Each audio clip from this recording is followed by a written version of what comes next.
मित्रों, नेताजी सुभाष चंद्र बोस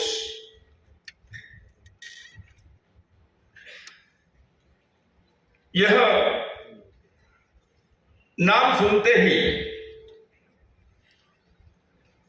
आज के पीढ़ी के नौजवान के हृदय के अंदर भी भावों के तरंग उठते हैं। नेताजी के कार्य को पढ़ते ही सुनते ही मन के अंदर देश के प्रति कुछ करने की भावनाओं के उद्दीपन होता है। ऐसे कौन से चमत्कार है उन 3 अक्षरों में, नेताजी इस शब्द में?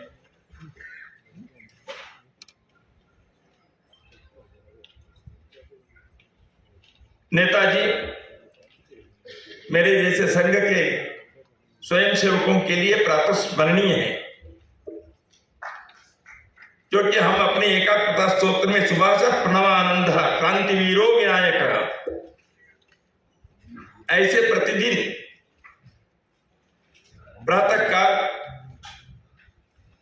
सुभाष चंद्र बोस जैसे सैकड़ों लोगों के नाम लेकर दिन का प्रारंभ करते हैं।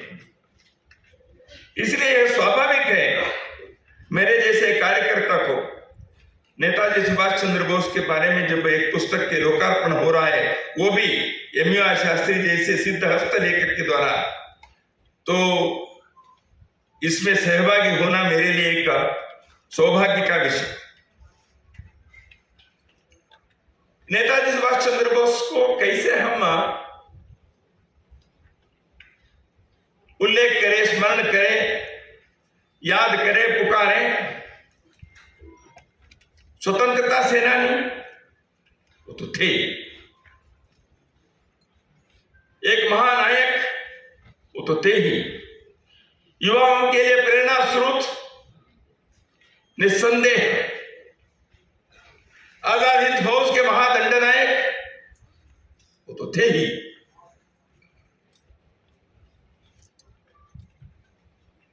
विदेशी गुलामी के बीच के स्थापित हुए भारत सरकार के प्रथम प्रधानमंत्री वो थे ही।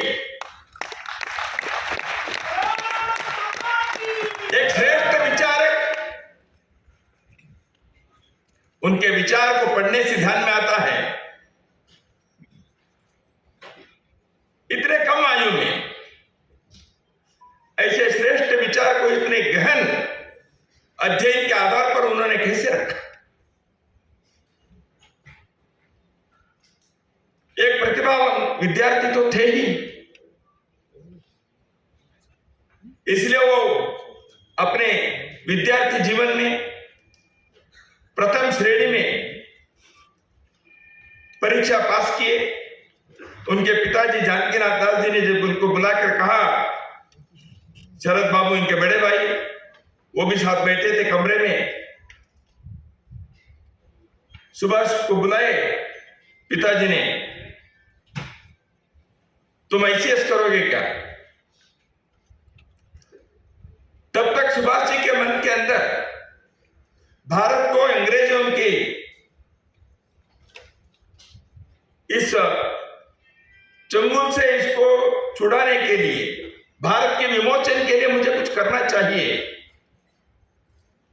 भारत के उन्नति के लिए मुझे मेरे जीवन के अंदर कुछ करके दिखाना चाहिए, ऐसे वो सपना देख रहे थे।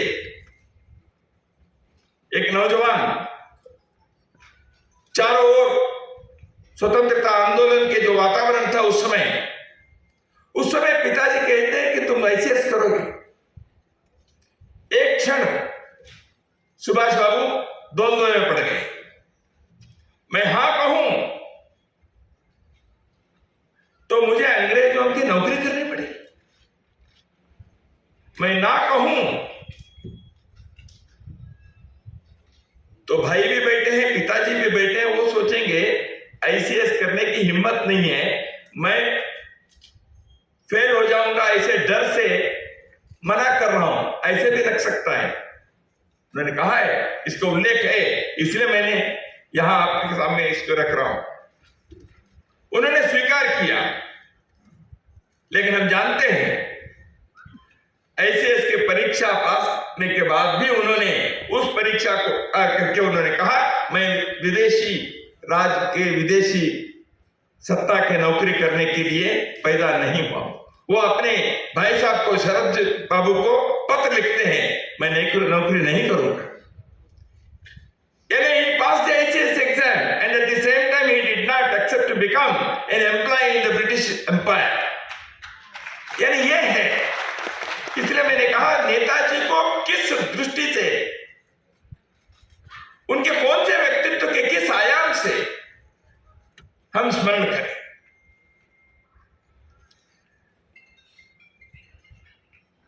विवेकानंद और महर्षि अरविंदो,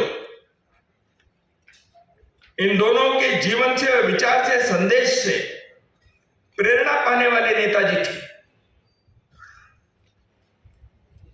उन्होंने कहा है, जो महर्षि अरविंद के आध्यात्मिक पुनर्जागरण और राष्ट्र पुनर्निर्माण के जो विचार हैं, उससे मैं प्रभावित हूं। स्वामी विवेकानंद के विचार से वो प्रभावित है। तो इसलिए एक आध्यात्मिक व्यक्तित्व उनके अंदर दुख से, दीनता से, दारिद्र्य से, जो लोग संकट के अनुभव कर रहे हैं उनकी सेवा करने के लिए अपार संवेदना के हृदय,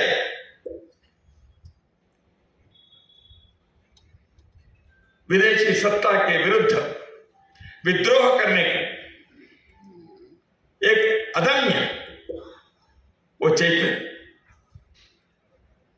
ऐसे एक सम्मिश्रित व्यक्तित्व थे Netaji Subhash Chandra Bose.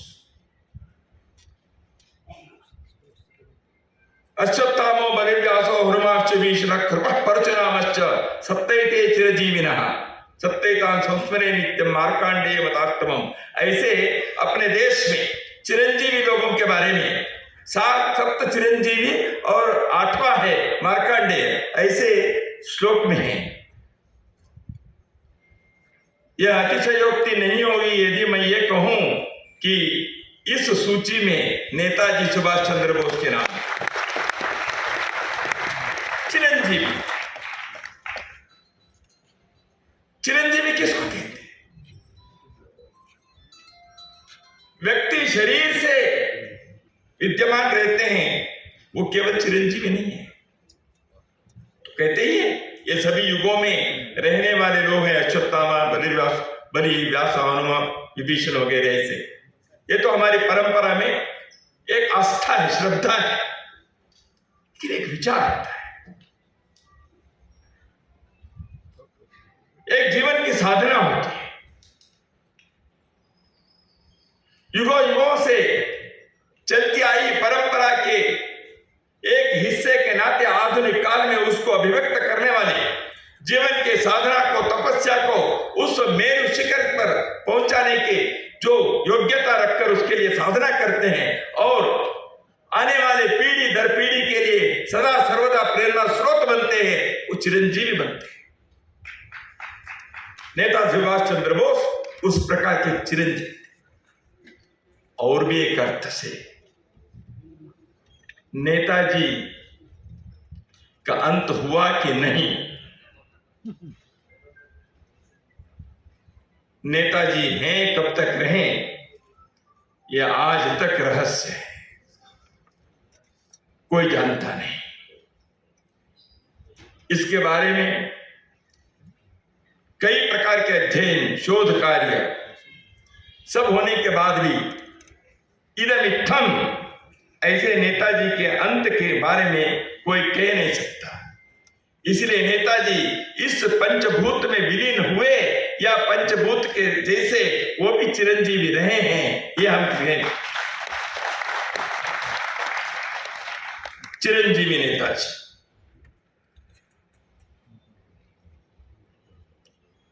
Indian national army के बारे में तो हम जानते हैं, INA।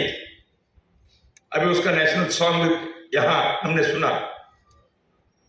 लेकिन नेताजी अपने विद्यार्थी जीवन में टेरिटोरियल आर्मी में उन्होंने कार्य किया था। सेना के अनुशासन, व्यवस्थितता, निष्ठा, समर्पण भाव, साहसी वृत्ति, इन बातों को उन्होंने टेरिटोरियल आर्मी में कार्य करते हुए अपने विद्यार्थी जीवन में, अपने व्यक्तित्व में प्राप्त किया था।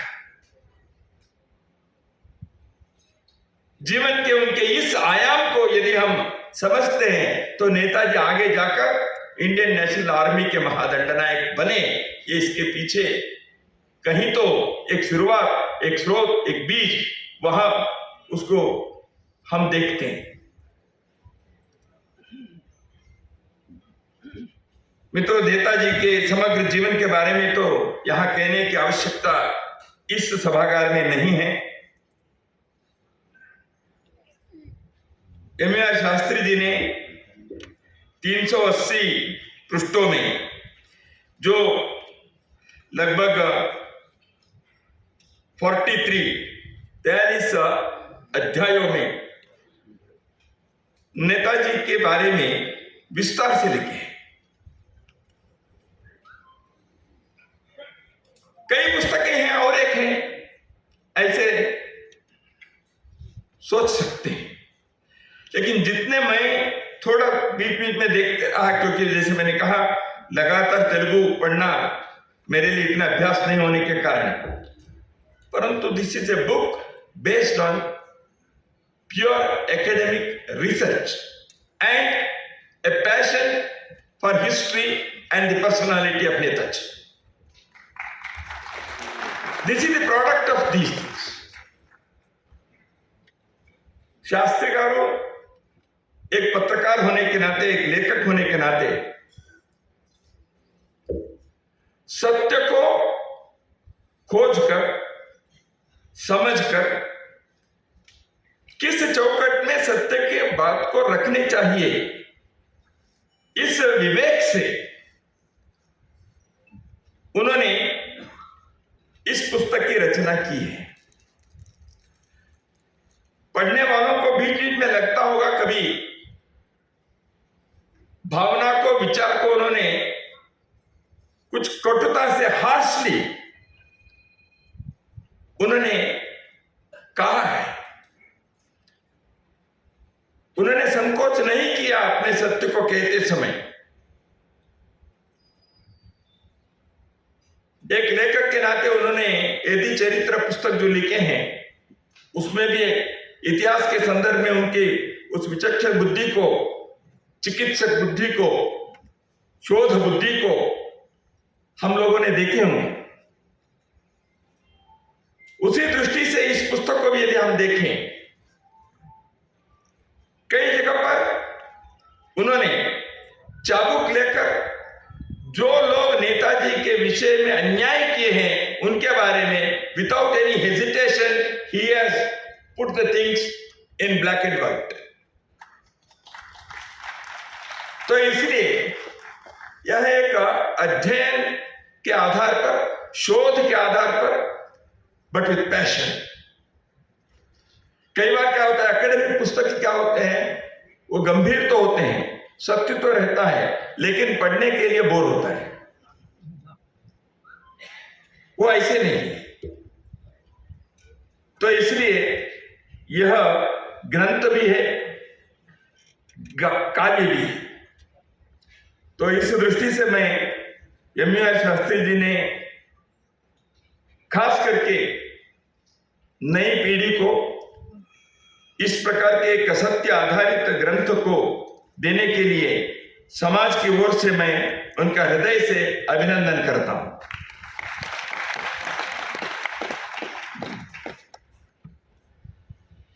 नेताजी सुभाष चंद्र बोस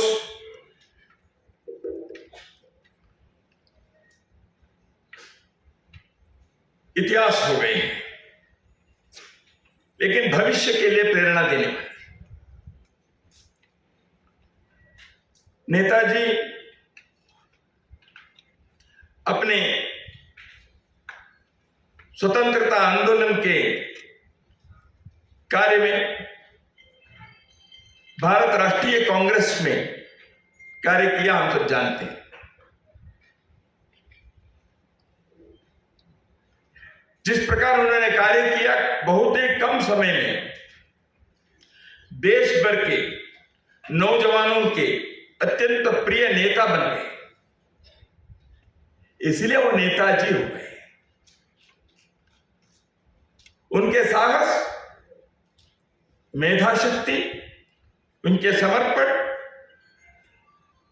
और एक रणनीतिकार के उनके जो व्यक्तित्व था, वो इन सब के कारण कांग्रेस के नेतृत्व के पहली पंक्ति में वो पहुंच गए, बहुत कम आयु में। सामान्य बात नहीं थी। त्रिपुरी कांग्रेस में उससे पहले के अखिल भारतीय कार्यकारिणी की बैठक में थोड़ा उनका स्वास्थ्य ठीक नहीं था। उन्होंने भारतीय राष्ट्रीय कांग्रेस के अध्यक्ष स्थान के लिए चुनाव के लिए अपने आवेदन दे दिया। चुनाव हुआ। बाकी इतिहास यहां उपस्थित हर कोई को मालूम ही है। उस चुनाव में कांग्रेस के अध्यक्ष के नाते सुभाष बाबू चुने गए।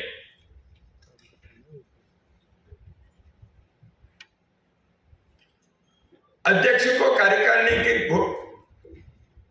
घोषणा करनी पड़ती है, रचना करनी पड़ती है, अपनी टीम को घोषणा करनी थी, नहीं कर पाए। उस समय के बाकी लोगों ने जो बाधा डाली, इस कारण से नेताजी अध्यक्ष के नाते आगे नहीं बढ़ सके। महात्मा गांधी जी ने कहा, पट्टाभी सीतारामैया मेरे कैंडिडेट है। वो हार गए थे। Netaji was elected, but the elected president could not form his team. Mahatma Gandhi ji के प्रति एक शब्द न कहते हुए अत्यंत आदर और सम्मान से नेताजी अपने स्थान छोड़ दिए। नेताजी ने क्या कहा? ठीक है, मेरी गलती, मैंने गांधी जी से नहीं पूछा था अध्यक्ष स्थान के लिए लड़ने के पहले, वही उनकी गलती थी, लेकिन चुने तो गए थे। Because he was the most popular leader at that point of time. The elections were held as per the procedures.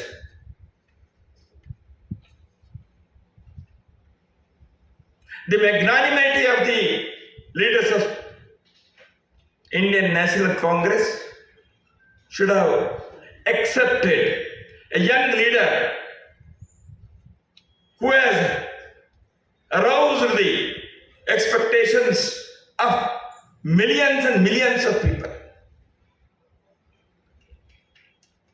लेकिन हुआ नहीं। इतिहास के दुर्भाग्यपूर्ण अध्याय है। शरद बाबू, उनके बड़े भाई सुभाष बाबू के अनुपस्थिति में उनके अध्यक्षीय भाषण पढ़ते हैं, क्योंकि सुभाष बाबू अस्वस्थ थे। जैसे मैंने कहा, कार्यकारिणी बनाए नहीं, त्याग पत्र दिए, छोड़ दिए। बाद में अपने फॉरवर्ड ब्लॉक उन्होंने बनाया। गांधी जी के बारे में जीवन भर उन्होंने एक शब्द कटुता से नहीं बोले। मतभेद है, ये स्वीकार, लेकिन गांधी जी से उन्होंने हमेशा कहा, मैं आपके आशीर्वाद चाहता हूं मेरे कार्य में। सिंगापुर से भाषण दिया ऑल इंडिया उनका रेडियो पर, सिंगापुर से रेडियो पर, जब आजाद हिंद फौज की कुछ करना था उसके पहले, उस भाषण में उन्होंने कहा महात्मा गांधी जी से मैं आशीर्वाद चाहता हूं। ठीक है, हम दोनों के रास्ता अलग अलग है, क्योंकि गांधी जी ने उस समय कहा था तुम्हारे रास्ता, मैं इसका मेरी सहमति नहीं है, इसलिए मैं आशीर्वाद नहीं दे सकता। ठीक है, मतभेद हो सकता है, लेकिन नेताजी की देशभक्ति कम तो नहीं थी। क्या उस देशभक्ति को, नेताजी के उस समर्पण को, नेताजी के उस नेतृत्व को, नेताजी के उस कर्तृत्व को, नेताजी के उस व्यक्तित्व को स्वतंत्र भारत में कर्णधार लोगों ने दशकों तक योग्य स्थान दिए क्या? नहीं। अभी 23 जनवरी को दिल्ली में राजपथ पर सुभाष चंद्र बोस की मूर्ति खड़ा करने के प्रधानमंत्री ने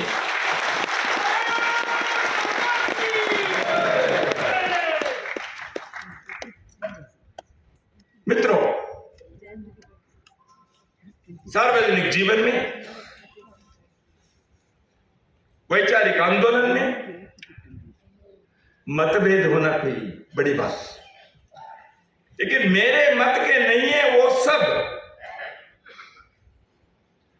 घृणा के योग्य हैं, वो सब कम दर्जे के हैं।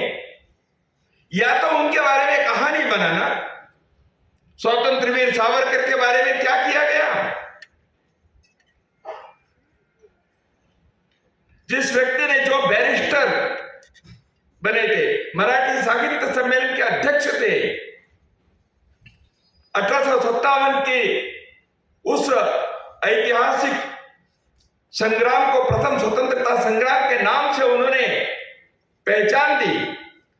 ऐसे स्वतंत्र वीर सावरकर जो अंडमान में काला पानी के उस सजा को भोगने के लिए वर्षों तक वहां रहना पड़ा, एक को नहीं 3-3 भाई को, ऐसे सावरकर के स्मारक को निकालकर ध्वस्त करने की योजना बनाने वाले, उसको ऐसे करने वाले लोग हिंदुस्तान के सरकार में रहे। इसलिए मैं कहता हूं, जो मेरे मत के अनुरूप नहीं थे, मेरे विचार से भिन्न थे, मेरे विचार से सहमत नहीं होते हैं, उन सबको शत्रु के रूप में, घृणा के पात्र के रूप में, निचले दर्जे के रूप में, उनके नाम को इतिहास के पन्नों से मिटाने के जो कुतंत्र चला, उसका उत्तर देना चाहिए ऐसे सैकड़ों ग्रंथ आकर। इसलिए आवश्यक, नेताजी की जो योजना थी वो पूर्ण रूप से सफल हुआ कि नहीं सफल हुआ, वो इतिहास की समीक्षा से, विश्लेषण से लोग पाएंगे। कई अंग्रेज अधिकारी, historians, political leaders who visited Bharat later on, or who expressed their opinions there back in England, they have expressed unambiguously what was the situation that arose for the British Empire to give freedom to India. उन्होंने कहा है, निसंदिग्ध रूप में कहा है, आजाद हिंद फौज के जो कुछ हुआ, मुंबई में जो नौका सेना के विद्रोह हुआ, नौका दल के विद्रोह हुआ, द्वितीय विश्व युद्ध के पश्चात इंग्लैंड की इकोनॉमी में जो समस्या थी, इन सारे कारणों से हमको भारत के ऊपर राज नहीं कर सकते हैं, यह स्थिति पर हम पहुंच गए थे।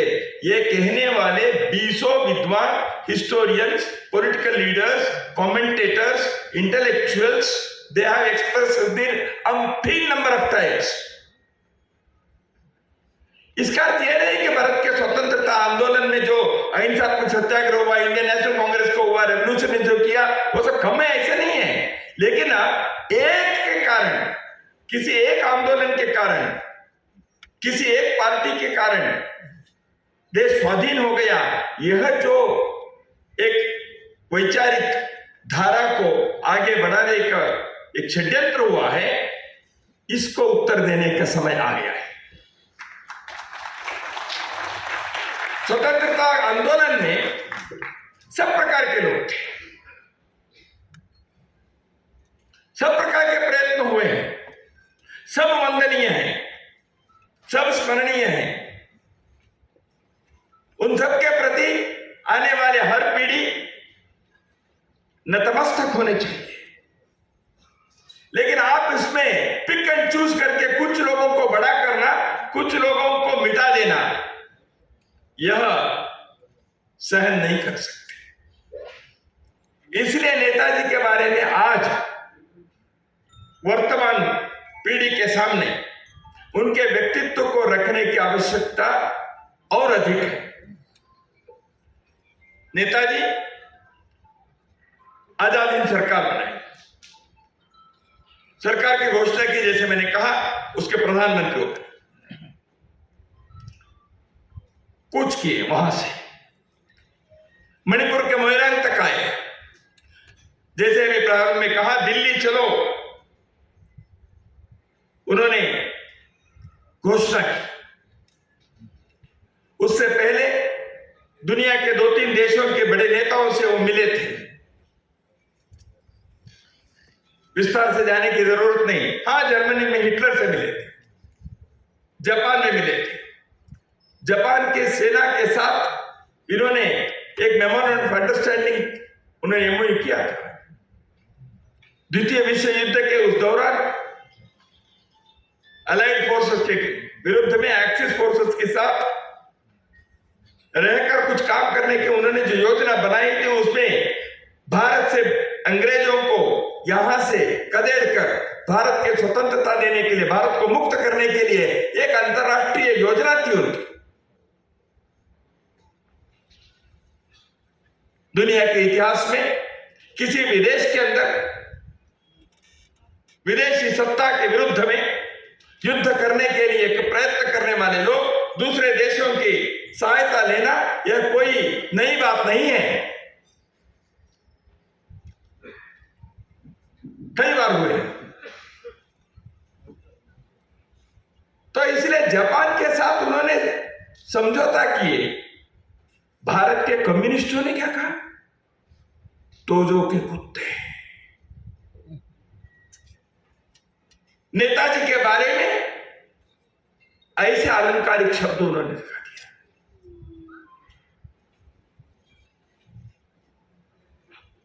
देशद्रोह नहीं किए थे नेताजी, वह कूटनीति थी। जापान के साथ उन्होंने जो मेमोरेंडम ऑफ अंडरस्टैंडिंग किए, उसमें क्या कहा था? क्लियरली इट वाज मेंशन्ड, उनके एग्रीमेंट हुआ, जैसे जैसे भारत के भूमि को हम मुक्त करते जाएंगे अंग्रेजों के से, इंडियन नेशनल आर्मी के कुछ से आगे बढ़ते हुए उस मार्च में एक ही जगह पर भारत के किसी भूमि पर 1 इंच पर भी जापान के कोई झंडा नहीं लगेगा। It was clearly mentioned in the agreement. दूसरी बात, जापान के सैनिकों के बारे में कभी कभी कुछ वहां के सेना के बारे में ये बात सुनाई जाती है, वो जहां युद्ध करने के बाद वहां के लोगों के साथ, खास करके महिलाओं के साथ अच्छे व्यवहार नहीं करते हैं। इसलिए एग्रीमेंट में ये बात थी। भारत में जैसे जैसे इंडियन नेशनल आर्मी आईएनए के लोग आगे बढ़ेंगे, जापान के भी सैनिक उसमें रहेंगे। वहां एक भी व्यक्ति किसी नागरिक के साथ, सिविलियन के साथ, महिला के साथ गलत व्यवहार करते हैं तो उनके हाथ काट जाएंगे, उनके ऊपर सजा की कार्रवाई होगी। Netaji was clear in every minute details. ये समझना चाहिए। नेताजी आजाद हिंद फौज की सरकार बनाए तो 22-23 डिपार्टमेंट बनाए, करेंसी, उसकी सेना, उसके फॉरेन अफेयर्स मिनिस्ट्री, उसके इंफॉर्मेशन ब्रॉडकास्टिंग मिनिस्ट्री, सब योजना बनाए। नेताजी एक अच्छे प्रशासक थे, कोलकाता के मेयर रहे हैं। वो कोलकाता के कॉरपोरेशन के मेयर रहे हैं। कांग्रेस के अंदर नेहरू जी देखते उस समय प्लानिंग कमेटी बनी थी इंडियन नेशनल कांग्रेस के, उस प्लानिंग कमेटी के चेयरमैन के नाते उन्होंने काम किया था। Netaji had economic plan, policies about the country. Netaji had the experience of mayor of Kolkata city. Netaji had the experience of reorganising Indian national army, जो रासबिहारी बोस ने स्थापना की थी। इसलिए प्रशासनिक अनुभव के आधार पर वो आगे बढ़े थे। इसलिए कई बार नेताजी के इन व्यक्तित्वों के आयामों के बारे में यदि हम देखें नहीं तो नेताजी ने इंडियन नेशनल आर्मी किए, वो विदेश में चले गए, इतना ही है, ऐसे नहीं है। इसलिए नेताजी के व्यक्तित्व के हर आयाम को समझना चाहिए।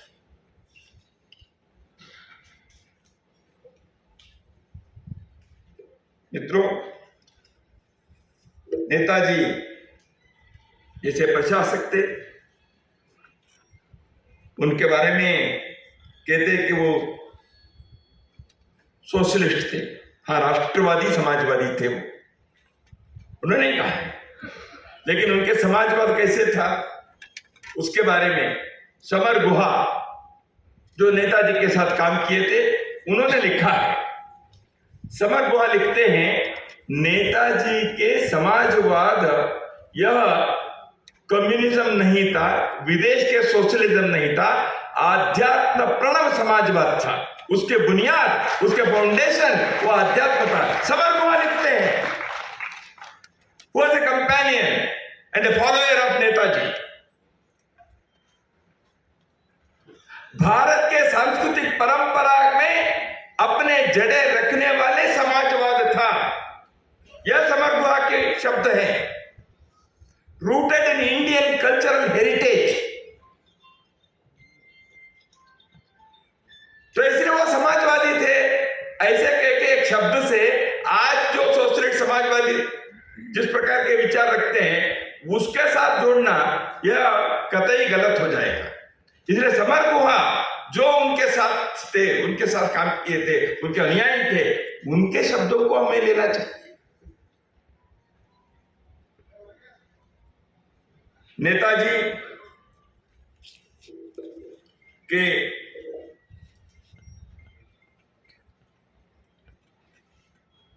वह असफल अभियान जो चला, उसके पश्चात 1945 के 1945 नवंबर में ट्रायल हुआ लाल किले में।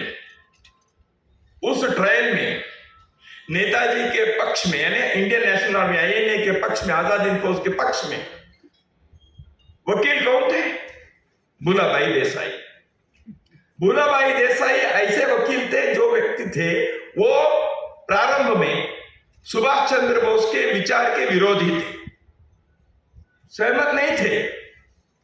लेकिन बाद में नेताजी के विचार को देखा, अध्ययन किया, परखा, समझ से देखा, उसके बाद उन्होंने कहा ये गलत, मेरे तरफ से गलती हुई है।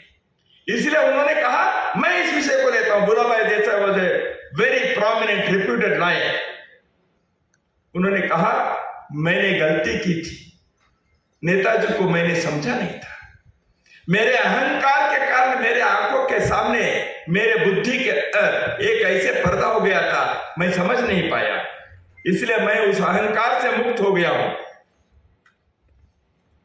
उस असमझदारी से मैं मुक्त हो गया हूं, मैं ये काम किया।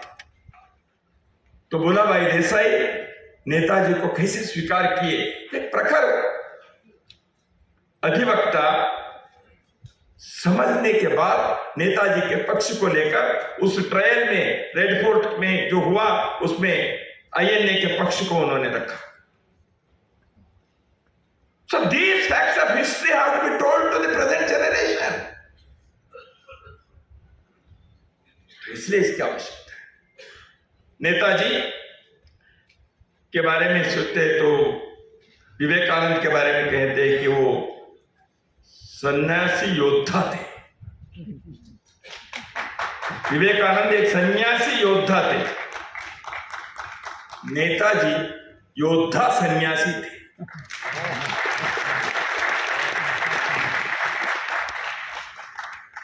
विवेकानंद एक सन्यासी, गिरवा पहने हुए, काशाय पहने हुए, आध्यात्म थे, लेकिन एक योद्धा थे। नेताजी इंडियन नेशनल आर्मी के कमांडर इन चीफ, एक योद्धा, लेकिन मन के अंदर एक आध्यात्म भाव।